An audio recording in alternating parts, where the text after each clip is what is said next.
সুবহানাল্লাহ, মাঝে মধ্যে বাজার না থাকলেও কুড়িয়ে কাড়িয়ে তরকারি রান্না করলে সবজি যে এত মজা হয় তা না খেলে বলে বোঝানো যাবে না। সব সময় তো গোছানো তরকারিতে তরকারি রান্নাই করা হয়, সেটার এক স্বাদ, আর না থাকা সবজি দিয়ে রান্না করলে সেটার স্বাদ কিন্তু একটু বেশি ভিন্ন রকম হয়। আসসালামু আলাইকুম, সবাইকে খেতে খেতে তরকারিটা শেয়ার করতে চলে আসলাম। তো প্রথমে আমি চাপা শুটকিগুলো পরিষ্কার করে ধুয়ে নিয়েছি, কাঁঠালের বিচি, এদিকে ডাটা, করলা, আর এই তো আমি এখানে বেগুন নিয়েছি। বেগুনগুলো ফ্রিজে ছিল 2 সপ্তাহ, তাই উপরের খোসাগুলো ফেলে দিয়েছি। তারপরে যেটা করব, সব মশলা তো রেডি করে নিলাম। তারপরে এই যে চাপা শুটকিগুলো আমি পরিষ্কার করে ধুয়ে একটু গরম পানি দিয়ে পরিষ্কার করে নিয়েছি, তাহলে উপরে যে একটা তেল চিটচিটা ভাব আছে এটা চলে গেছে বা থাকবে না, আপনারাও সেভাবে নেবেন। আমি কিন্তু প্রচণ্ড শুটকি পছন্দ করি, যে কোনো শুটকির তরকারি আমার অনেক ভালো লাগে। শুটকির তরকারি, শুটকির ভর্তা, শুটকির ভাজি, মানে যাই হোক শুটকি আমি খুবই পছন্দ করি। শুটকি লাভার, শুটকি প্রেমিক মেয়ে আমি। তো এই তো কাঁঠালের বিচিগুলো আমি পরিষ্কার করে রাখলাম। প্রথমে একটু জিরা ফোড়ন দিয়ে নিলাম, তারপরে পেঁয়াজ রসুন যেগুলো কেটে রেখেছিলাম সেটা দিয়ে দিলাম, 1 চিমটি লবণ দিয়ে দিলাম। লবণ দিলে তো জানেনই পেঁয়াজগুলো তাড়াতাড়ি নরম হয়, তাড়াতাড়ি সিদ্ধ হবে, সেই জন্য শুধুমাত্র ডাটাটা কিন্তু আমার ফ্রেশ, ডাটাটা ছাদে থেকে তুলে নিয়ে এসেছি। আর এদিকে শাকগুলো ধুয়ে রেখে দিলাম, যখন তরকারিটা মোটামুটি হয়ে আসবে তখন আমি শাকগুলো দিয়ে দিব।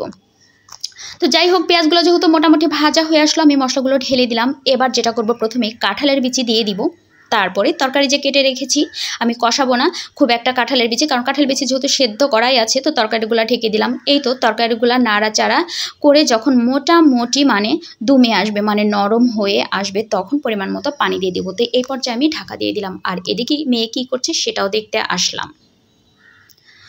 তো আকাশ মেঘলা দেখে চলে আসলাম। তো এসে দেখছি আমার তরকারিটা মোটামুটি সিদ্ধ হয়ে আসছে। তো খুব বেশি কিন্তু তরকারি কষানো যাবে না, তরকারি কষালে কিন্তু সবজির একটা যে কালার থাকে নিজস্ব, সেটা কিন্তু নষ্ট হয়ে যায়। আবার আমার মনে হয় কি টেস্টটাও অনেক ভিন্ন, মানে ভিন্ন রকম হয়ে যায় আর কি। সবজি কম কষালেই ভালো লাগে খেতে, এটা হচ্ছে আমার একটা উপলব্ধি। আমি সবজি খুব একটা কষাই না।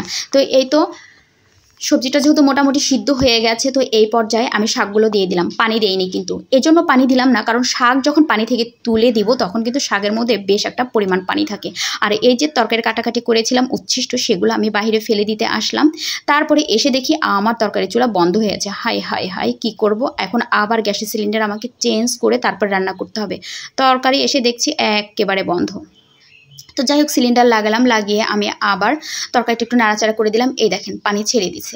এই পানিতেই মোটামুটি তরকারিটা হয়ে যাবে। যেহেতু শুটকির তরকারি, এখানে তো ঝোল রাখবো না, একেবারে গায়ে মাখা থাকবে। শুটকির তরকারিতে ঝোল রাখলে খুব একটা ভালো লাগে না, তাই রাখবো না। আর তরকারির কালারটা দেখেও তো বুঝতে পারছেন, মাশাআল্লাহ সত্যি কালারটা যেমন সুন্দর হয়েছে, খেতেও কিন্তু অনেক মজা হয়েছিল। বিচিগুলোও অনেক সুন্দর সিদ্ধ হয়েছিল, একেবারে মোমের মতো, ঠিক ডাটাগুলোও তাই। আর ছাদের ডাটা খেতে যে কি মজা ছিল কি বলবো, সব কিছু মিলিয়ে আলহামদুলিল্লাহ। তো আপুদের ভাইয়াদের অনেক অনেক ধন্যবাদ আমার সাথে থাকার জন্য। তো সবাইকে আল্লাহ হাফেজ।